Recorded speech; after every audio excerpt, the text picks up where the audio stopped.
Bismillahirrahmanirrahim. Assalamualaikum warahmatullahi wabarakatuh. Hai teman-teman semua. Kita berjumpa lagi di konten yang mungkin tidak kalian tunggu.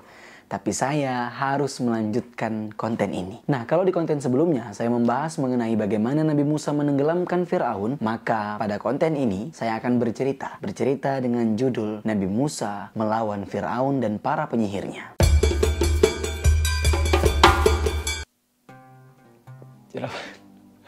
Setelah 10 tahun lamanya, Nabi Musa berada di kota Madian dalam rangka pelarian sekaligus pembelajaran. Ia pun kembali ke Mesir. Nah, mengapa Nabi Musa pergi ke Madian? Apa yang beliau lakukan? Jadi, singkat cerita, beliau itu tidak sengaja membunuh salah seorang dari golongannya Fir'aun atau bangsa Qibti. Nah, ketika beliau tidak sengaja membunuh, akhirnya beliau takut. Beliau khawatir dengan kezaliman Fir'aun. Beliau takut dibunuh oleh Fir'aun dan pasukannya. Makanya beliau melarikan diri ke kota Madian. Tapi ini akan kita bahas secara detail di video terpisah.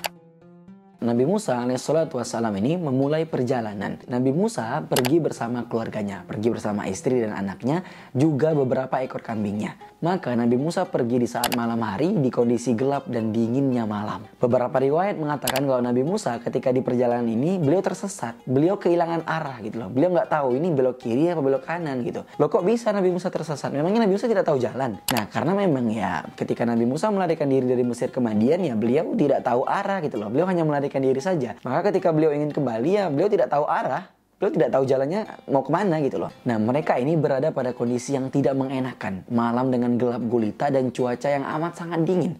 Dan pada saat itu Nabi Musa melihat ada api yang berkobar di Gunung Tur, di lembah Gunung Tur yang berada di sisi kanannya Nabi Musa. Nah, biasanya kan kalau memang ada api unggun gitu kan, berarti ada tanda kehidupan, ada orang-orang yang sedang berkumpul, ada orang yang membuat api tersebut. Maka Nabi Musa berkata kepada keluarganya, "Tunggulah di sini, sesungguhnya aku melihat api yang sedang berkobar-kobar di sana. Mudah-mudahan aku bisa membawakan sesuatu kepadamu. Aku bisa membawakan kabar gembira kepada kalian dari tempat api itu berada. Membawa makanan atau menanyakan petunjuk jalan atau membawakan api agar bisa menghangatkan badan kita." Nabi Musa pun pergi ke sumber kobaran api itu. Lalu tahukah kalian apa yang Nabi Musa temukan? Tahukah kalian apa yang Nabi Musa dapatkan? Saat Nabi Musa mulai mendekati api yang dia lihat itu, tiba-tiba api itu semakin berkobar dan semakin berkobar. Dan api itu berada di pohon hijau yang berduri. Semakin api itu berkobar, semakin hijau warna pohon itu. Maka Nabi Musa mulai heran, ini kenapa? Loh, kok ada api nggak ada manusianya? Orang-orangnya pada kemana? Dan tiba-tiba Allah memanggil Nabi Musa. "Wahai Musa, sungguh aku adalah Rabb-mu. Aku adalah Tuhanmu, Tuhan semesta alam." Kemudian Allah memerintahkan Musa untuk melepaskan terompahnya.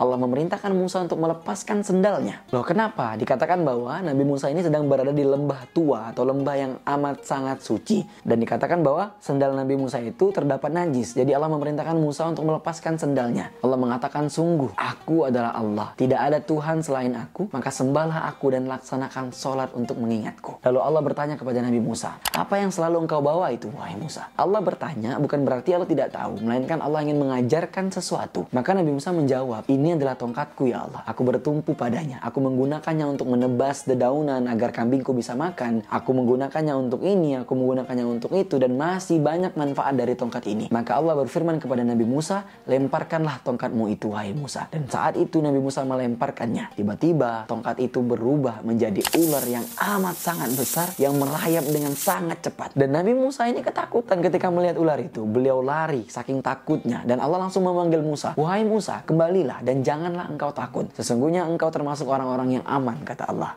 Setelah itu Allah perintahkan lagi Musa untuk memasukkan tangannya ke dalam lubang lehernya ini. Nah, lalu dikepitkan oleh tangan kirinya. Dan ketika Nabi Musa menarik tangannya keluar, maka tangan Nabi Musa memancarkan cahaya yang amat sangat terang, memancarkan sinar yang amat sangat menyilaukan. Dan Allah mengatakan, "Wahai Musa, itulah dua mukjizat yang akan engkau tunjukkan kepada Fir'aun dan para pembesar-pembesarnya. Sesungguhnya mereka adalah orang-orang yang fasik. Mereka adalah orang-orang yang melampaui batas." Maka dengan kejadian ini Allah mengangkat Nabi Musa menjadi Rasul. Dan Allah memerintahkan Nabi Musa untuk berdakwah kepada Fir'aun. Nah, setelah mendapatkan mendapatkan surat perintah, Nabi Musa ini justru merasa khawatir. Dan di waktu yang sama, Nabi Musa ini membacakan doa yang amat sangat fenomenal. Rabbis rohli sodri wa yassirli amri wahlul 'uqdatam min lisani yafqahu qawli. Ya Allah, lapangkanlah dadaku ya Allah, dan mudahkanlah urusanku, dan lepaskanlah kekeluhan dari lidahku ya Allah, agar mereka mengerti perkataanku. Jadi Nabi Musa ini ingin menyampaikan ke Allah, ya Allah, ini beneran ya Allah, saya harus ke Fir'aun, saya harus berdakwah kepada Fir'aun. Kan kemarin saya lari dari Mesir ke Madian ya karena saya takut dengan dia ya Allah. Saya menghindar dari dia, saya menyelamatkan diri dari kezolimannya karena saya tidak sengaja membunuh seseorang dari golongannya ya Allah. Dan saya takut dia akan membunuh saya ya Allah. Dan kalaupun memang inilah perintahmu ya Allah, aku mau Harun diutus juga bersamaku. Ia membersamaiku, engkau angkat dia menjadi nabi untuk menguatkanku dan membenarkan ucapanku. Sungguh ya Allah, aku khawatir mereka akan mendustakan aku. Jadi di kejadian ini Nabi Musa merekomendasikan Harun untuk menjadi nabi. Jadi sederhananya gini, Nabi Musa itu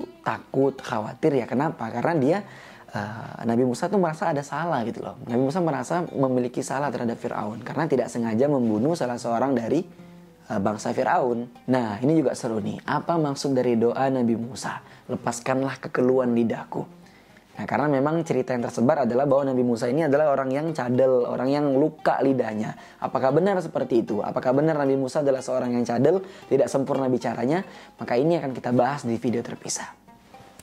Nah, setelah Nabi Musa mengungkapkan kekhawatirannya, ketakutannya terhadap Fir'aun, maka Allah mengatakan kepada Nabi Musa, wahai Musa, janganlah engkau takut, janganlah engkau khawatir. Sesungguhnya kami ada bersamamu, dan mereka sekali-kali tidak akan bisa mencapaimu, wahai Musa. Mereka tidak akan bisa mencelakakanmu. Lalu Allah pun memperkenankan semua permintaan Musa. Allah mengabulkan semua permintaan Musa. Allah angkat Harun menjadi nabi. Allah hilangkan keresahan di dalam dada Nabi Musa. Dan dikatakan beberapa riwayat itu bilang kalau pada saat itu, keresahan dan kegalauan Nabi Musa itu pindah ke Fir'aun gitu loh. Dan Allah juga mengabulkan doa Nabi Musa agar dilancarkan bicaranya. Dan kemudian singkat cerita Nabi Musa sampai ke Mesir dan bertemu dengan Nabi Harun. Nabi Harun telah diberikan wahyu oleh Allah untuk membersamai Nabi Musa. Dan akhirnya mereka mendatangi istana Fir'aun. Nah, dikatakan dalam beberapa riwayat ketika mereka mendatangi istana Fir'aun, mereka ini mengalami penolakan. Fir'aun enggan untuk menemui mereka. Ya karena memang seorang raja gitu kan. Terus kayak ya ini siapa sih yang mau ketemu, nggak penting banget gitu kan. Warga-warga biasa ya udah biarin aja gitu loh. Maka setelah lewat berminggu-minggu akhirnya mereka pun diterima. Nah, ketika sampai di istana, ya Nabi Musa ditanya oleh penjaga, kau siapa? Ada keperluan apa kau? Terus Nabi Musa bilang, Nabi Musa jawab, kami adalah utusan Tuhan semesta alam. Kami ingin bertemu dengan rajamu, kami ingin bertemu dengan Fir'aun, kata Nabi Musa. Maka penjaga itu masuk dan berkata ke Fir'aun, wahai raja, ini ada dua orang gila yang hendak bertemu engkau, wahai raja. Mereka bilang mereka adalah utusan Tuhan semesta alam. Nah, maka Firaun bilang siapa lagi itu? Ya udah, suruh aja dia masuk, suruh dia masuk. Nah, maka masuklah Nabi Musa dan Nabi Harun. Mereka mendakwahi Firaun, mengajak untuk beribadah kepada Allah. Dan yang paling penting, mereka menuntut agar Firaun melepaskan Bani Israel dari bayang-bayang kezolimannya, dari kekuasaan jahatnya, dari penindasan dan perlakuan semena-mena. Firaun yang tinggi hati, sombong dan zolim ini memandang Musa dengan pandangan yang menghinakan. Lalu dia berkata, siapakah gerangan engkau berdua ini? Kalian ini ngomong apa sih? Maka Nabi Musa menjawab, aku adalah Musa dan ini adalah saudaraku Harun. Kami adalah utusan Tuhan semesta alam. Kami menuntut engkau, wahai Firaun, untuk membebaskan Bani Israel dari kezalimanmu. Lalu kemudian Firaun menjawab dengan nada keangkuhan, bukankah engkau Musa yang telah kami asuh di dalam istana ini sejak masa bayi hingga remajamu, yang telah kami berikan pelayanan, yang telah kami berikan pendidikan hingga membuatmu pandai? Sudahkah engkau melupakan semua kebaikan yang telah kami lakukan? Nah, maka di sini ada pelajaran yang dapat kita ambil bahwa Firaun ini sedang mengungkit jasa orang-orang istana terhadap Nabi Musa. Nah, maka orang-orang yang suka mengungkit itu ya udah ada sejak dulu. Dan contohnya adalah Firaun ini. Maka orang yang senang mengungkit-ungkit, mereka adalah Firaun. Nah, seolah-olah Firaun tuh mau bilang gini, kau nih Musa, kau lupa kah? Dulu kau tuh tinggal di sini. Kau tuh besar di sini, wahai Musa. Kau nih Musa yang dulu dari bayi sampai remaja tinggal di sini kan? Kami yang ngasih kau makan. Kami yang ngangkat kau jadi keluarga di sini. Dan sekarang kau datang marah-marahkan kami. Lalu sekarang kau ngomong soal kebenaran, wahai Musa. Kau ngomong soal dakwah, kau ngomong soal Tuhan. Sedangkan kau lupa. Dulu kau tuh ngebunuh orang. Kau tuh jadi buronan negara ini. Kau lupa dengan tanggung jawabmu. Kau lari dari negeri ini untuk lari dari tanggung jawabmu. Bagaimana Musa? Nah, inilah yang ditakutkan Nabi Musa. Karena beliau mungkin ada hutang budi terhadap Fir'aun dan keluarganya, ya kan? Maka ketika berdakwah, maka ketika diperintahkan untuk menghadap Fir'aun itu, Nabi Musa tuh sedikit khawatir dan takut gitu loh, bahwa omongannya itu tidak akan didengar. Nah, lalu Nabi Musa menjawab dengan lantang terhadap apa yang telah Fir'aun katakan. Adapun kebaikan yang telah kalian lakukan kepadaku itu, kata Nabi Musa, ya itu adalah bentuk balasan dari kezoliman kalian gitu loh. Dan ini tidak sepadan dengan kejahatan yang kalian lakukan. Kebaikan yang kalian lakukan kepadaku itu tidak sepadan dengan kejahatan dan kezoliman yang kalian lakukan ke Bani Bani Israel, kata Nabi Musa. Adapun persoalan pembunuhan itu, aku mengaku salah, aku mengaku khilaf, aku tidak sengaja. Sesungguhnya itu adalah godaan dari syaitan, dan aku melarikan diri dari Mesir untuk menuju ke Madian. Aku melarikan diri karena aku takut dengan kezalimanmu. Aku takut kalian akan membunuhku. Nabi Musa mengatakan, pada saat pelarian itu, Tuhanku menganugerahkan aku ilmu dan menjadikan aku sebagai salah satu dari rasul-rasulnya. Lalu Firaun tiba-tiba memotong perkataan Nabi Musa. Musa, siapakah Tuhan yang kau sebut-sebut itu? Dari tadi kau tuh nyebut Tuhan, Tuhan, Tuhan. Siapa Tuhan yang kau sanjung-sanjung itu, wahai Musa? Adakah rupanya Tuhan yang patut disembah selain aku ini? Kata Firaun kan. Maka Nabi Musa menjawab, ya, dia adalah Tuhan semesta alam, kata Nabi Musa. Tuhan pencipta langit dan bumi beserta apa yang ada di dalamnya. Dia adalah Tuhanmu dan juga Tuhan para nenek moyangmu. Nabi Musa menjawab dengan tegas kepada Firaun. Lalu Firaun terdiam seribu bahasa dan dia memanas sembari mengatakan, Musa, kalau kau masih bahas Tuhan kau, kalau kau masih nyembah Tuhan yang kau sebutkan tadi, maka aku tidak akan segan memenjarakan engkau. Aku akan memasukkan kalian berdua ke dalam penjara. Kalian tidak akan bisa keluar dari istana ini. Maka Nabi Musa bertanya, loh, kenapa engkau mau masukkan kami ke penjara, wahai Firaun? Padahal bukti-bukti kebenarannya begitu nyata, begitu jelas. Lalu Firaun bilang, mana? Tunjukkan bukti-buktinya. Kalau kau memang orang yang benar, tunjukkan bukti-bukti itu. Tunjukkan kebesaran-kebesaran Tuhanmu itu. Kalau kau memang benar, wahai Musa. Maka karena situasi sudah panas, tanpa pikir-pikir lagi, Nabi Musa melemparkan tongkat yang ia bawa. Seketika tongkat itu berubah menjadi ular yang besar, gesit dan cepat. Ular itu menakutkan seisi istana. Firaun dan para pembesar-pembesarnya ketakutan melihat tongkat yang menjadi ular itu. Bahkan dikatakan dalam sebuah riwayat bahwa ketika tongkat Nabi Musa itu berubah jadi ular, Firaun ini lari ketakutan sampai mencret-mencret secara berulang-ulang. Maka Firaun ketakutan sambil berlari dan mengatakan, wahai Musa, demi kebaikan yang telah keluarga kami lakukan kepadamu, wahai Musa, tolong kau ambil ular ini, katanya. Ketakutan. Lalu Nabi Musa mengambil ular itu dan berubah lagi ular itu menjadi tongkat Nabi Musa. Nah, maka setelah itu, ya kan, balik lagi Firaun. Maka ada kejadian mencret-mencret tadi kan. Firaun masih nanya, mana lagi bukti-bukti nyata itu, mana lagi kebenaran-kebenaran yang mau tunjukkan Musa. Maka Nabi Musa memasukkan tangannya ke dalam leher bajunya. Ketika Nabi Musa mengeluarkan tangannya, maka tangan Nabi Musa itu mengeluarkan cahaya yang amat sangat terang, menyilaukan seisi istana. Firaun dan para pembesar-pembesarnya diam seribu bahasa, dan ini benar-benar mematahkan akal dan penglihatannya. Mereka sebenarnya sudah kalah. Mereka sebenarnya sudah kalah di saat momen ini, tapi mereka saking kerasnya hati, mereka tidak ingin mengakui. Nah, dengan dua mujizat ini Allah memperkuat ucapan dan dakwahnya Musa kepada Firaun. Dan ya, meski demikian, sudah kita ketahui apa hasilnya. Firaun yang amat sangat keras hatinya dan pendiriannya ini, ya, dia tetap menolak. Ketika dia melihat bukti-bukti nyata itu, ya justru mengatakan bahwa sungguhnya Musa ini hanyalah penyihir. Musa ini tukang sihir, ya kan? Firaun mungkin kalau bahasa Melayunya dia ngomong ke Nabi Musa, Musa, jangan kau kira kalau aku tidak tahu. Kalau yang kau tunjukkan tadi ini tidak lain tidak bukan cuma sihir biasa. Jangan kau main-main sihir sama aku, wahai Musa. Kau kira aku tidak tahu sama sihir, kata Firaun gitu kan. Maka Firaun bilang, aku punya penyihir yang lebih jago dari kau, Musa. Gimana kalau kita adu? Gimana kalau kau lawan para penyihir-penyihir aku? Oh, Nabi Musa suka nih. Nah, ini momen yang tepat, kata Nabi Musa. Dalam hati Nabi Musa kan mungkin bilang, oh, ini momen yang tepat nih untuk menunjukkan kebesaran Allah di hadapan banyak orang, ya kan? Juga menghinakan Firaun di depan masyarakatnya sendiri gitu loh. Maka Nabi Musa mengokekan itu kan. Lalu Firaun nanya, kau mau kapan Nabi Musa? Kau mau kapan kita adakan pertarungan ini? Kata Nabi Musa, gimana kalau Yaumuz Zina? Jadi di saat itu, di Mesir itu ada namanya Yaumuz Zina, di mana itu adalah hari raya, mungkin seperti hari raya di Mesir gitu kan. Yaumuz Zina ini bukan hari zina, tapi dalam bahasa Arab adalah hari perhiasan gitu loh. Jadi ketika hari itu Firaun dan para pembesarnya itu keluar ke lapangan membawa singgasana, membawa perhiasan-perhiasan mereka menunjukkan keangkuhannya, mereka memamerkan kesombongannya di depan masyarakat gitu loh. Jadi ketika hari itu masyarakat tuh berkumpul puluhan ribu orang. Nah, inilah menjadi momen bagi Nabi Musa. Akhirnya mereka sepakat bahwa mereka akan bertanding atau saling menunjukkan kebenaran pada Yaumuz Zina. Lalu singkat cerita, sampailah mereka pada hari yang telah disepakati. Para pembesar dan Firaun telah hadir di tempat itu dan masyarakat telah mengambil posisinya masing-masing. Masyarakat telah berkumpul, masyarakat siap menyaksikan apa yang akan ditampilkan. Lalu telah hadir juga Nabi Musa dan Harun di tengah-tengah mereka. Kalian tahu berapa jumlah penyihir yang dikumpulkan oleh Firaun? Dikatakan dalam beberapa riwayat bahwa para penyihir yang hadir, ada yang bilang 10.000, ada yang bilang 15.000, ada yang bilang 30.000, ada yang bilang Firaun membawa 70.000 orang penyihir untuk melawan Nabi Musa. Maka kalau kita simpulkan, kita ambil pertengahannya, anggaplah 30.000 atau 15.000. Oke, kita anggap 15.000 penyihir melawan Nabi Musa dan Nabi Harun. Maka datanglah Nabi Musa kepada mereka semua, para penyihir, seraya menasihati gitu loh. Celakalah kalian, janganlah kalian semua mengadakan kedustaan terhadap Allah. Karena sesungguhnya kalian akan diazab oleh Allah.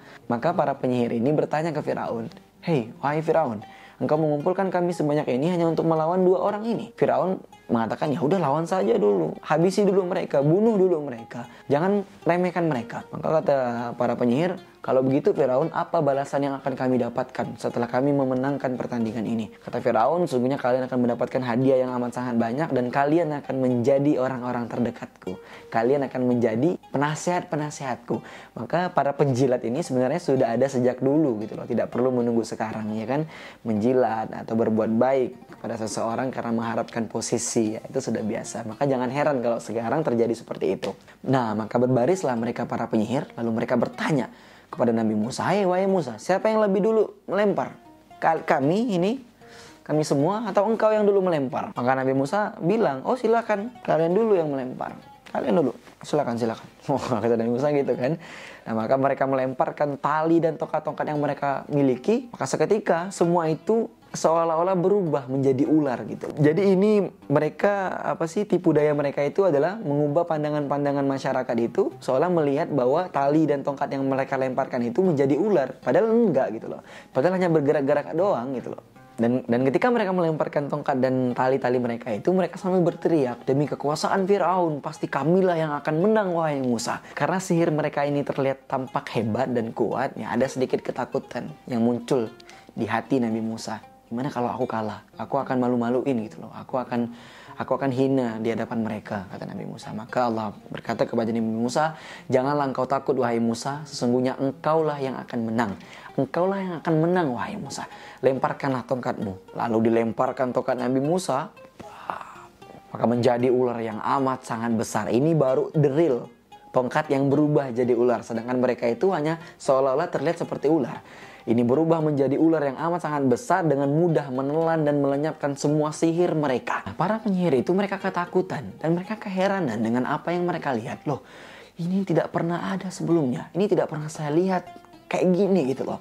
Ini bukan sihir. Nah, maka pada saat itulah mereka tersadar apa yang mereka lihat itu adalah bukan sihir, bukan tipuan, bukan khayalan atau kebohongan, melainkan ini adalah sebuah kebenaran yang amat sangat jelas.